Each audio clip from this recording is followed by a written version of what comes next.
Hello guys, welcome back to my channel. Today in this session we are going to see a topic which comes under renewable energy and power plants. So introduction to wind power. Basically the wind power, it is rapidly growing source of renewable energy which is natural power. It harnesses the natural power of wind to generate the electricity, and it is a clean, sustainable and increasingly cost effective technology that is playing a very crucial role or a critical role in the transition to a more sustainable energy future.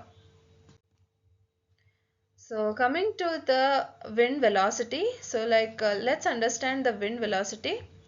The first is measuring wind speed, and the next is wind patterns, and the last is turbine design. So initially measuring wind speed, so it can be measured by using anemometers. It measures the wind speed by providing critical data for the wind power generation. And the next is wind patterns. So to it understand like local wind patterns and variability, which is essential for siting wind farms effectively. And the last is turbine design, so in which we see turbine blades and towers which are very carefully designed. It is used to maximize the energy capture at a given wind speed.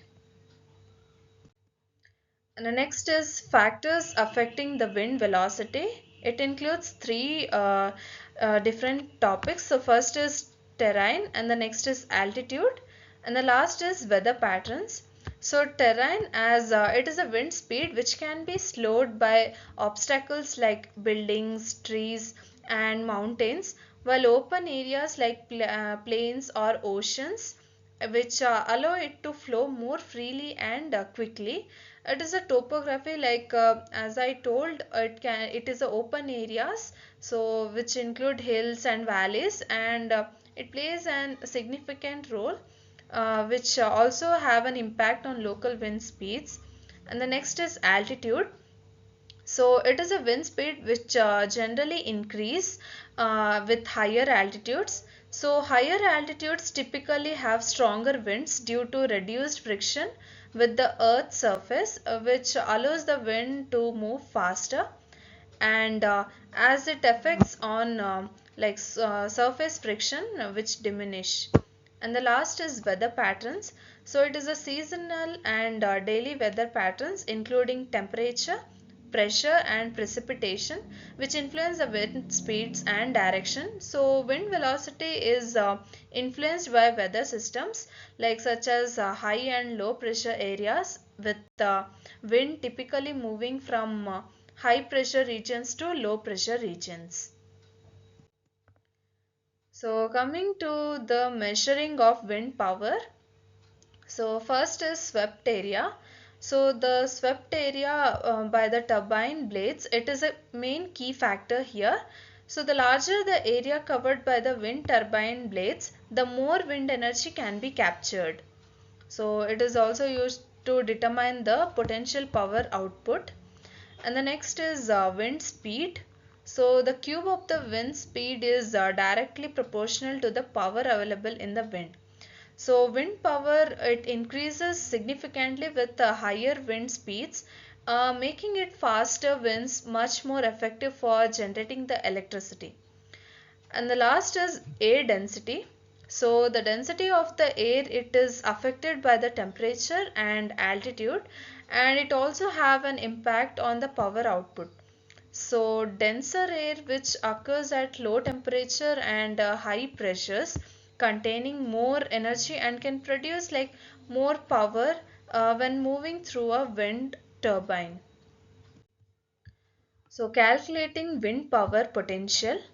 So the first is wind speed curve. So the power output of the wind turbine, it increases exponentially with higher wind speeds. So understanding like how wind speed varies at a site helps in predicting potential energy generation, like as output increases with the wind speeds.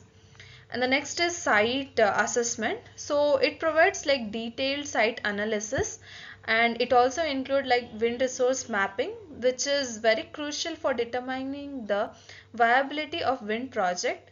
So evaluating the specific location for factors like terrain, altitude, and obstacles, which ensures like accurate predictions of wind energy potential. And the last is energy production estimates. So sophisticated models and simulations can predict the annual energy production of a wind farm. So combining like wind speed data and site characteristics, we can estimate the total energy of the wind turbine which will generate over time. And the next is wind turbine technology. So it includes various fields, like first is blades, generator, and the next is tower, gearbox. So first is blade. It is like aerodynamically designed to capture the wind's kinetic energy. So the blades capture wind energy and it convert it into the rotational motion. So as I told, it is used to capture the wind's kinetic energy. And the next is generator. It converts the mechanical energy of the spinning rotor into electricity. Like the generator, it converts the rotational motion from the blades into the electrical energy.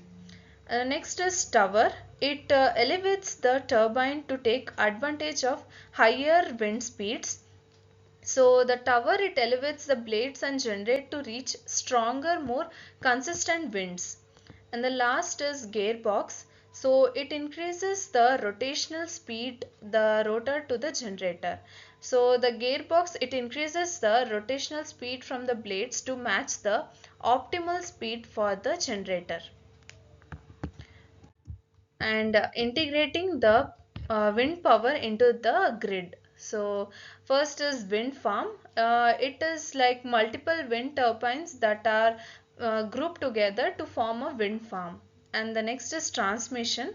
So electricity is transported from the wind farm to the power grid.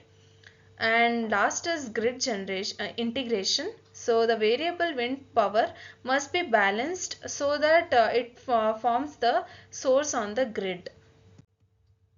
And the last is the future of wind energy. So like the offshore wind, it rapidly grows sector with significant untapped potential.